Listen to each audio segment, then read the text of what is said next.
Hi guys, my name is Christine, and today I'm talking about how rich people think so you can become rich too. So, the thing is with people who are millionaires and even billionaires is that they all kind of have this relationship towards money, like a certain kind of relationship towards money, which has allowed them to become wealthy, right?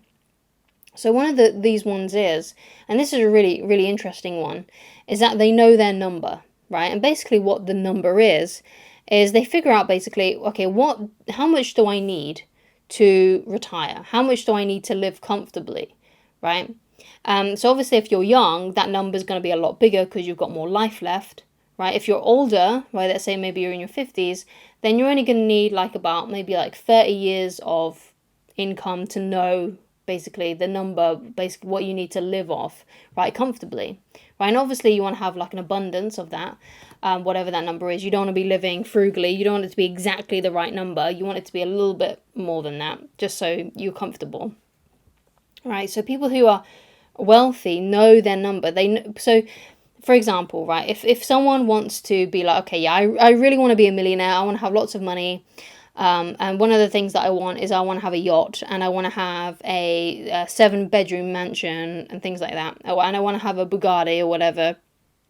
So what they do, right, these people, is they figure out how much it will cost to have those things, right? And how much it will cost each month as well to have those things, right? So they know their number, right? And it could be that they need to make 10,000 a month in order to live that lifestyle and live comfortably, as well as utilities, bills, food, that kind of thing, right? So like, okay, yeah, I need to have that much amount of money every month coming in for me to live like that, right?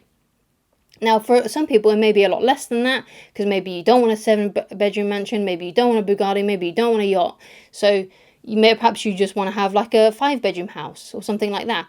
So basically what you want to do is you want to figure out, currently, I know things go up in price over time, but currently, how much would that be? How much would that cost for you, right? How many kids do you want? Because you can figure out, basically, you can do a quick Google search on these kinds of things about, how much does it cost to raise one child in the UK or the USA or something like that. And then you can calculate it by having like how many kids you want, right? You can just double the number by how many kids, right? So then you know how much your kids will need. And if you're going to have a partner as well, you need to figure out what they're going to need.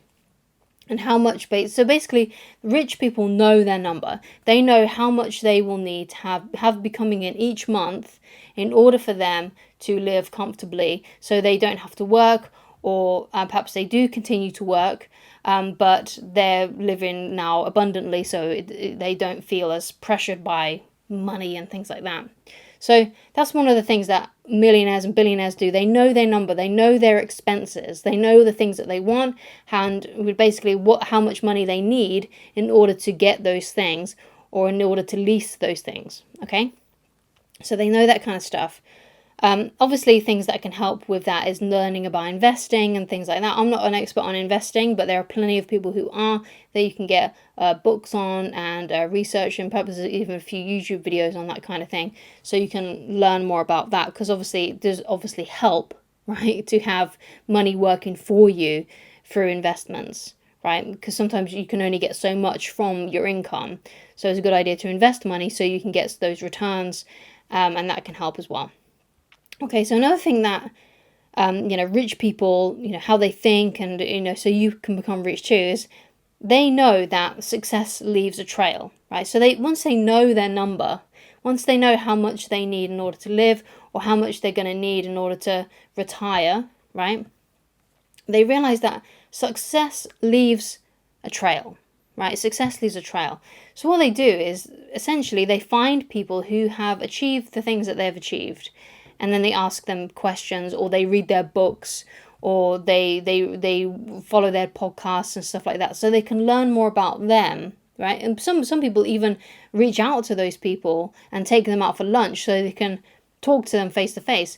But there are many different ways, because you might not be able to do that, but there are many ways that you can still kind of do that similar thing by reading their books, their biographies, figuring out how they think, what did they do with their business, because perhaps you want a business like theirs, or something like that, or you want to save money the way that they saved money, or you want to invest the way that they invested. So you follow those things, basically, right? And because basically success does leave trails, right? So if you want to be successful, then find someone who has the lifestyle that you want and pick their brain, right? And do the things that they did, because if you do the things that they did, you will get similar results, you see, okay? So that's another thing that millionaires do and how they think, right? They're thinking in terms of, what is it, who has done the things that I want, and how can I do those things too? How can I follow in their footsteps, right? Because success is something that isn't an accident, right? Now, some people can succeed by accident, but if you want to succeed faster, it's a good idea to get a role model, someone who's already got the things that you want, and follow what they've done, okay? So that's something as well.